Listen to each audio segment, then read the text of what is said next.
Carrying too much stuff up here this morning. Good morning, church family.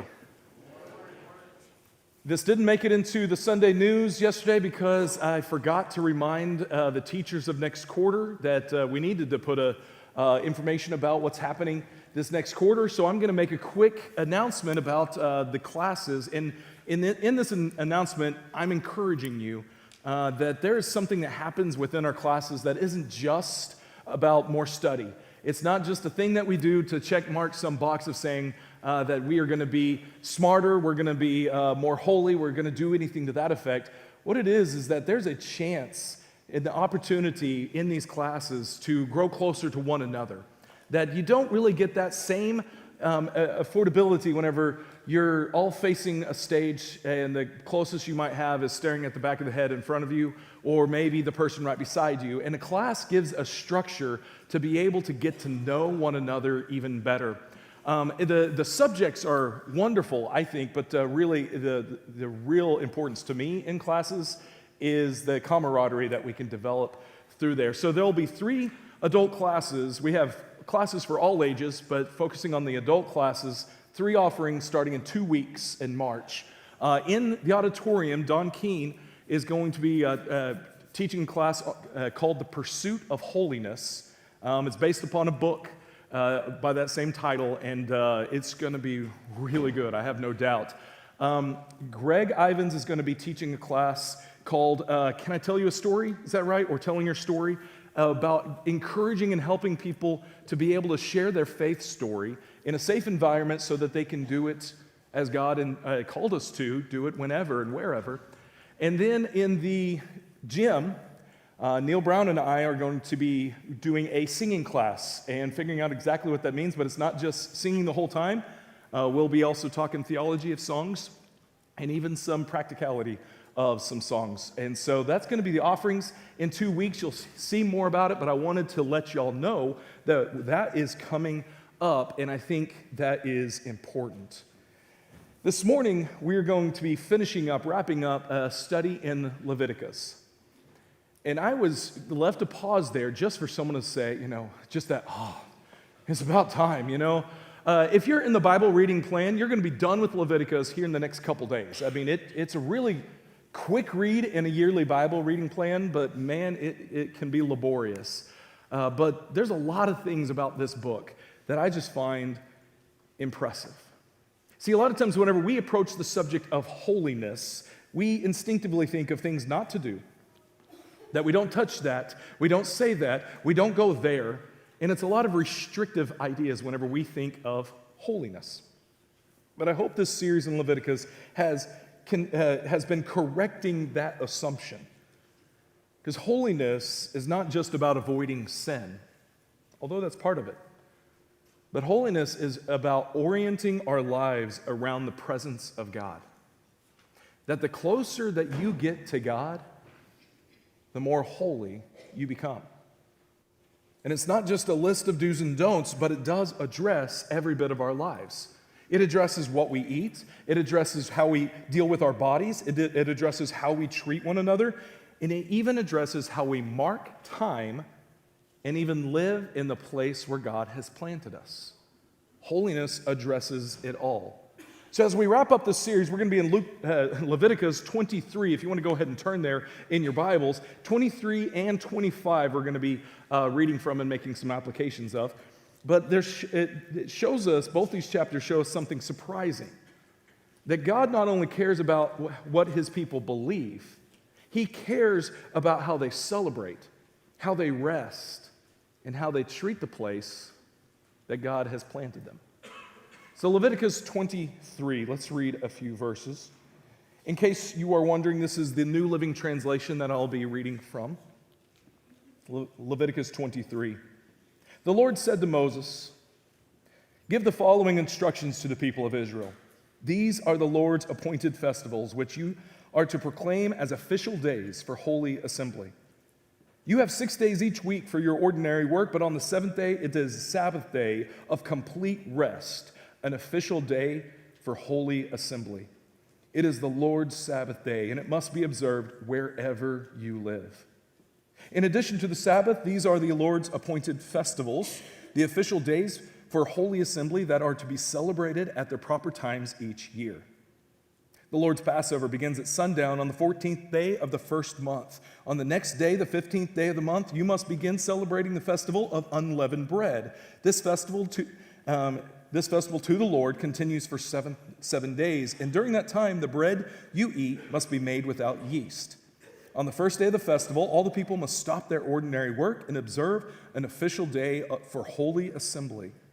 For 7 days you must prepare special gifts to the Lord, and on the seventh day the people must again stop all their ordinary work to observe an official day for the holy assembly. We're going to stop there, but did you notice how many times it says for the holy assembly? That there is a holy gathering, there is a holy group that is gathered for a holy purpose. The rest of this chapter continues with this theme of festivals that Israel's supposed to take part of. These aren't just random holidays to honor some of their past heroes. It's not Abraham's Day coming in. It's all days that point and orient to God. They're part of the sacred calendar, but more than just a holiday, they're a rhythm of life. This chapter actually runs through these festivals really quickly. In fact, if you went and read each of them in Exodus, some of these take a long time to explain the purpose, the point of everything going on, but I'll give you the quick rundown, a little bit quicker than this chapter gives. But it starts off with the Sabbath, which I'm sure most of us have heard this idea of the Sabbath. It was a weekly rest, to rest on the seventh day as God did, pointing back to creation, that he rested on the seventh day. Then the festivals, that was a weekly occurrence. The festivals were once a year, starting with the Passover. Passover was celebrating their deliverance from Egypt. Their first one that they celebrated was in Egypt as they were leaving. And immediately from that Passover, they were told that they couldn't, they would have to leave in haste. And so don't put yeast in the bread, don't put leaven in the bread, because you can't wait around for it to rise. And so what they ate that first bit of journey as they were leaving Egypt was unleavened bread, which leads to that next feast, the Feast of Unleavened Bread. And this was an annual tradition that they would purge all the leaven out, but it was a reminder of saying, we need to purge whatever leaven, whatever problem, whatever sin is in my own life, that this was a reminder of that. The Feast of First Fruits was a connection of what I have brought in needs to go to God first, the first fruits. And then the Feast of Weeks marks the end of a festival period. Also, it's called Pentecost. It's 7 weeks or about 50 days after Passover. And it has significance that we know in Acts, but this was a celebration of the end of harvest. Well, then the next one mentioned is the Feast of Trumpets. This is the first day of the seventh month. The seventh month and the first month were really important to the Jews. All the others so far were in the first month. The rest are in the seventh month. And that first day of the seventh month, it was the Feast of Trumpets. It was announced that this is the holy month before the Lord, and this was a very holy month. The Day of Atonement was in that month. Repentance, redemption were talked about and focused in on this Day of Atonement. Chapter 16 of Leviticus talks even more about the purpose of that. And then this month ends basically with the Feast of Tabernacles, or you may have seen called the Feast of Booths. It's a rejoicing in the Lord. This is where they would literally all come from all over, and they would set up camp. They would set up camp like they used to do. You know, back in the old days, I don't know how many years later as they were celebrating this, that they used to have to set up camp traveling around the wilderness. But then whenever they had their place, they were reminded of setting up camp together. And the point wasn't just to set up camp, although that can be fun. I'm a camper, and I love to do that. I love to go to some state park, and I pull up my RV, so maybe a little bit different than tent camping. But I enjoy that. There's something about the culture of setting up camp together. But there's more than what just this culture of camaraderie happening. What they're saying is God is dwelling among us. God is literally the tents that we dwell in. And at this festival, it was also a celebration of the harvest of vine and olive trees. So the festivals aren't holidays as we might think of them. Usually whenever we think of a holiday, we think of a break. Tomorrow is President's Day. And there's a lot of people that have that day off. And if you don't have that day off, then your kids may be out of school, and so you're really on. You got to take care of those hooligans. But we look at it, day off. Yeah, sure, we may corollary celebrate or at least remember what the point of the holiday is about. But it's really the day off. That's how most of us look at it. But that's not how the Jews would look at it. It wasn't just a day off, a time for relaxing, a time to take a break. These festivals didn't just pull Israel from the daily life just for a break. They interrupted the daily grind for a very clear purpose: to remind Israel who God is, to remind them of His holiness again and again, year after year, so that daily living could be lived right. Just think about it. Throughout the year, they had to remember that God rescued us, Passover, that God provides for us, first fruits, that God dwells with us in the booths, that God forgives us in atonement. In other words, throughout the year, what they're proclaiming is something that we need to recognize as well, is that celebration becomes formation. What you celebrate forms you. And we know this. Whether we realize it or not, what we celebrate is what forms us, because holiness requires rhythm.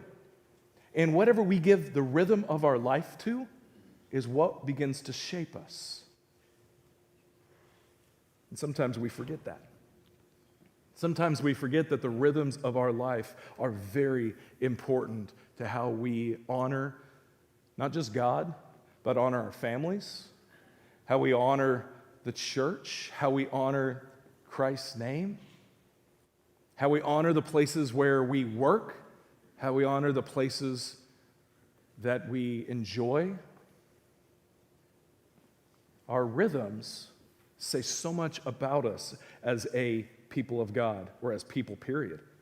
Now, I've said throughout this whole series that Leviticus is probably the most powerful book for pointing to Jesus.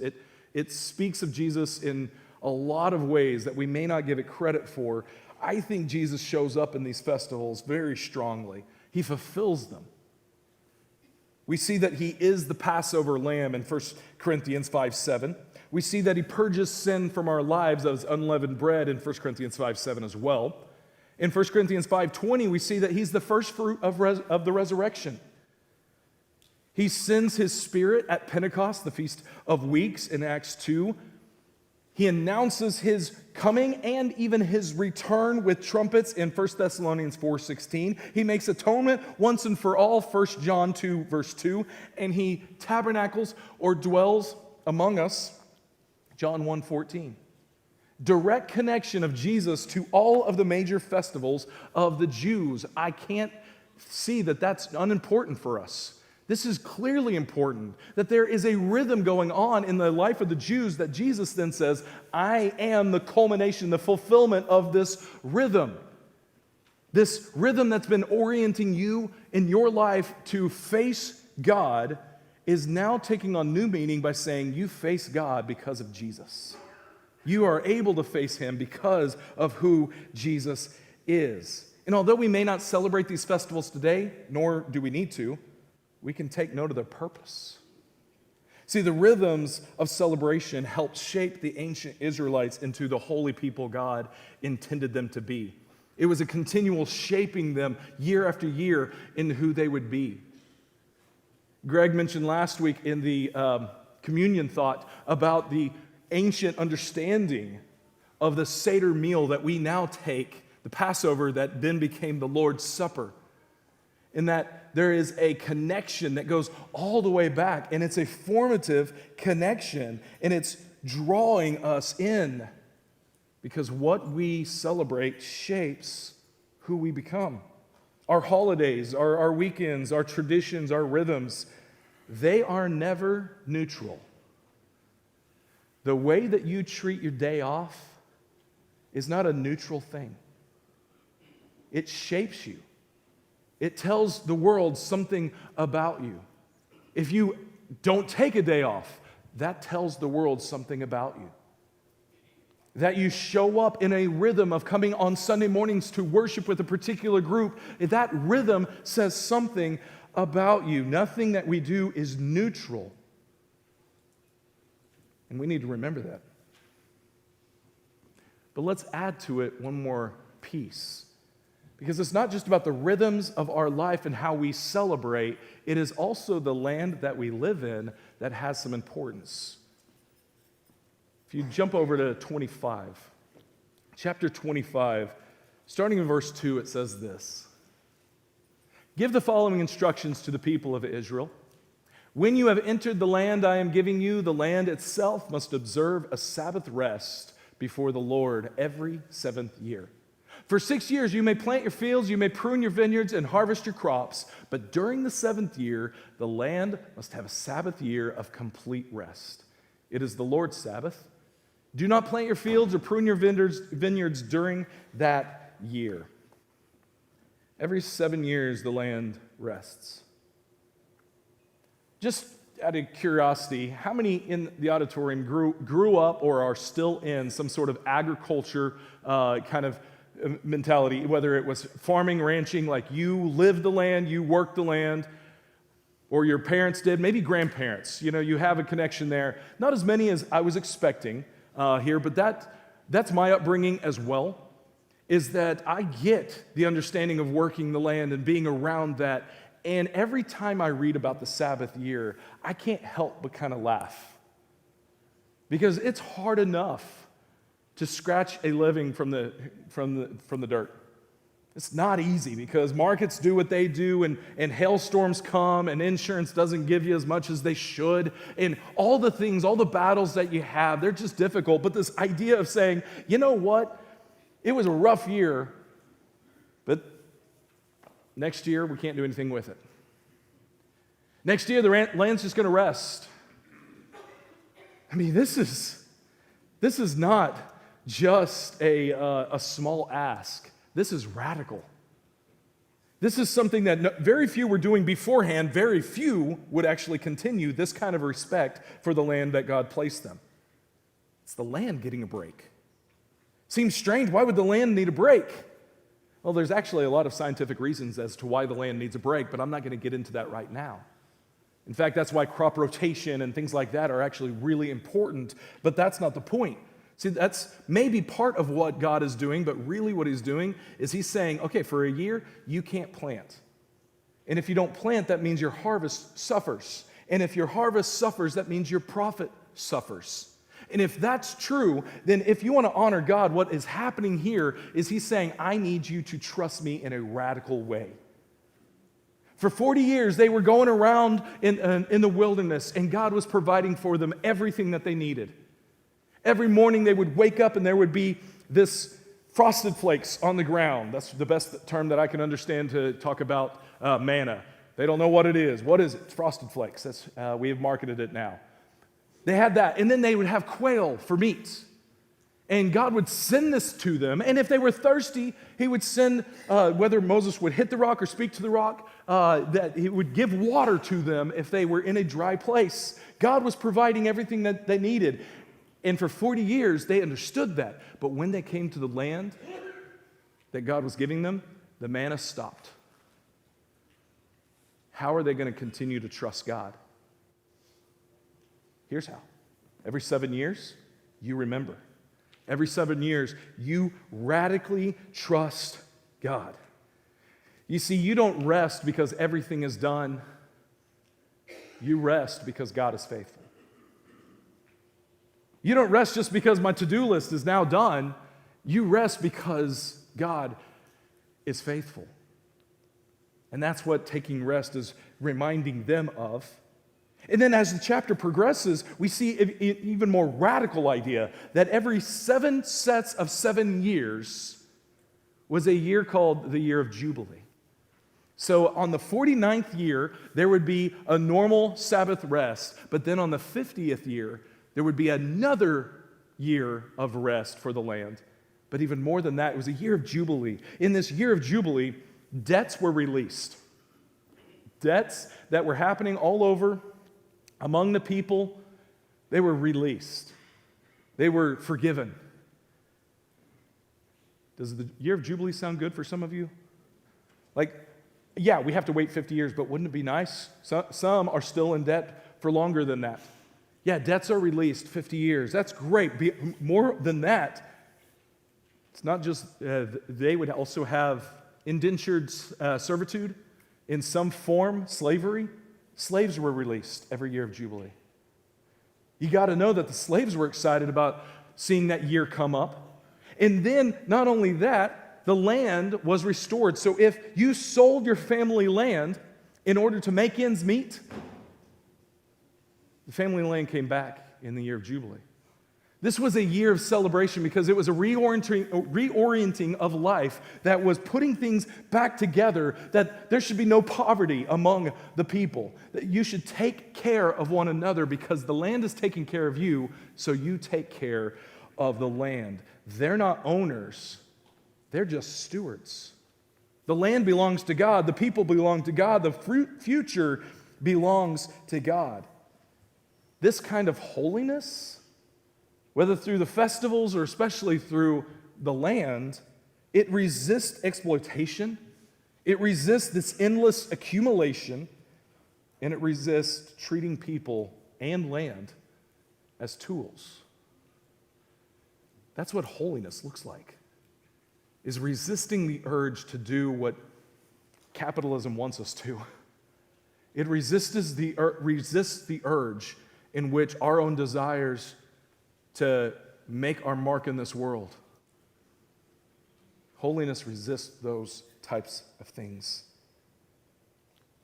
In the coming of Jesus, he didn't just enforce rest. He didn't just say, yeah, you need the rest. That'd be a good thing to do every once in a while. Jesus actually becomes our rest. Whenever he announces his presence, whenever his ministry starts, in Luke 4, he records this: "The Spirit of the Lord is upon me, for he has anointed me to bring good news to the poor. He has sent me to proclaim that captives will be released, that the blind will see, that the oppressed will be set free, and that the time of the Lord's favor has come." Jesus announces a year of Jubilee. Historians say that they had not practiced Jubilee in a long time. In fact, there are not really recorded evidences in which the Jews actually practiced the year of Jubilee, which is a shame. But here, Jesus is saying that long-awaited thing that you should be doing every 50 years, it's in me and it's available now. It's available forever. Holiness in Christ means that we don't have to strive to earn a belonging. Christ says, you're welcome here. We can rest in the Christ that has already done it for us. Now, if we put Leviticus 23 and 25 together, we get a picture of what the whole book is about. Holiness is not compartmentalized. See, we want to treat holiness in compartments. We want to say, well, I'll be holy here Sundays, Sunday mornings. I'll be holy here. I'll be holy in this area of my life, and I'll be holy in this area of my life. And sometimes we think that if we stack enough of those areas of our life into holiness, that we're going to be okay, that we're going to be all right. But see, holiness is not compartmentalized. It touches everything about us. It touches our worship and our work, our celebrations and our economics, our time and the land, our bodies and our communities. Holiness touches everything. God is desiring to form people whose entire way of life is focused on Jesus. It's kind of the big point of the book of Hebrews. And now let us fix our eyes upon Jesus, the author and perfecter of our faith.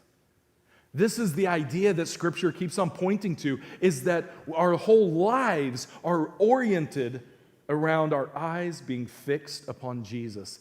That is what holiness looks like today. In a discussion about what Christians can eat, whether it's certain kinds of food, Paul would stretch back to this Levitical understanding to make this statement in 1 Corinthians 10. He says this, so whether you eat or drink, whatever you do, do it all for the glory of God. He's saying that holiness is not compartmentalized of whether you eat certain things or drink certain things. He's just saying whatever you do, anything that you do, which is pretty much everything that you do then, everything that you do it all for the glory of God. That is holiness. It's not putting it in a box. It's showing that God is the very center of everything in your life. That's what holiness looks like. So as we end this series of Holiness 101 in the book of Leviticus, here's a few takeaways that I want you to hold on to. Holiness is not something you add to your life. It's not just another thing for your to-do list. It's not just something you add to your life. Holiness is something that reorients your life. When you give in to holiness, your whole life is changed. It reorients everything that you do in your life. How you celebrate, how you rest, how you treat people, how you steward the place that God has given you, your own home, your bank account. All of those things are now within the purpose of proclaiming the glory and the goodness of God.